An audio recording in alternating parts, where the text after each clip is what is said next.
Okay, so get this. What if the moon suddenly turned into cheese?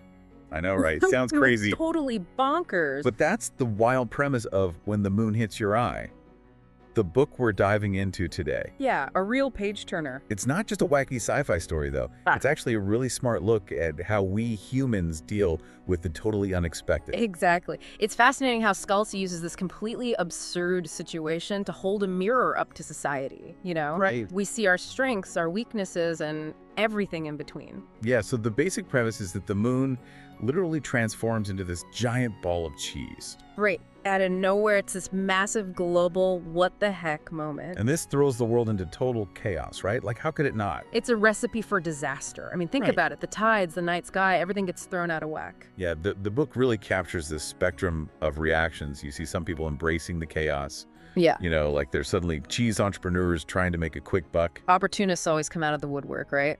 Then there are others who are just desperately trying to cling to any sense of normalcy. Trying to pretend like nothing's changed. And then you have characters like Mayor Daggett, who sees this as like a golden opportunity, literally. Mayor Daggett, he's something else. Tell me about it. He wants to build spaceships out of cheese. Spaceships out of cheese. Can you imagine? I mean, it's hilarious, but it also kind of makes you think. For sure.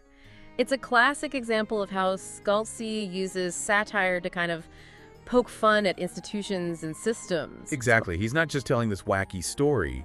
He's actually saying something about the way we organize ourselves as a society. Yeah, especially in a crisis. You know that scene where the panel of experts is debating the nutritional value of moon cheese while the world is literally falling apart around them? Oh my gosh, that scene is gold. I was laughing out loud. It's such a perfect satire of bureaucracy, you know? Totally. It's like they're so caught up in procedure and protocol that they completely lose sight of the bigger picture. Exactly. And it makes you wonder how much of that is just human nature, you know? Yeah, that tendency to cling to familiar structures even when they're clearly not working anymore. Right. It made me think about how much we rely on those systems, those experts, to tell us what to do. Especially when things feel uncertain. But what happens when those systems are faced with something truly absurd, something that they just weren't designed to handle? Right, and that's where the book takes on this kind of existential dimension, wouldn't you say? Definitely. This whole moon cheese situation forces the characters, and I think us as readers, to confront some pretty big questions. Questions about our place in the universe, like what does it even mean to exist when something as fundamental as the moon can just change overnight? It's like everything we thought we knew is suddenly up for grabs. Absolutely. And it's interesting how Scalzi taps into this whole tradition of absurdist philosophy. Oh, totally.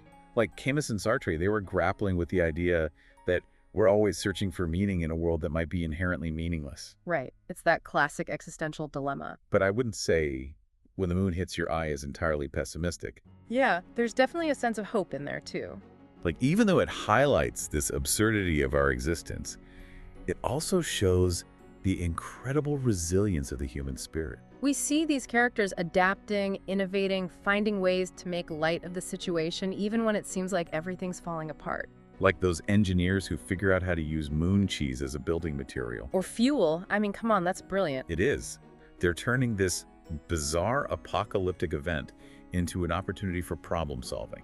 And that speaks volumes about human ingenuity. For sure, Scalzi is reminding us that throughout history, we've faced challenges that seemed insurmountable at the time. But somehow we found ways to not only survive, but to thrive. You know what? I actually finished the book feeling surprisingly optimistic. Me too. There's something so inspiring about human resilience. Like, even when the world feels like it's turning into cheese, metaphorically speaking, of course we find ways to keep going. We adapt, we innovate, we even find a bit of humor in the chaos. Exactly. I think that's one of the big takeaways from When the Moon Hits Your Eye. It's an invitation to embrace the absurdity of it all. Like, maybe true meaning isn't about finding easy answers or clinging to rigid systems. It's about facing the unknown with courage, creativity, and maybe a little bit of laughter along the way. So next time you look up at the moon, maybe take a moment to appreciate its familiar presence. And if it happens to start looking a little cheesy, we'll remember what we've learned. Humanity is a pretty resourceful bunch. We'll figure something out.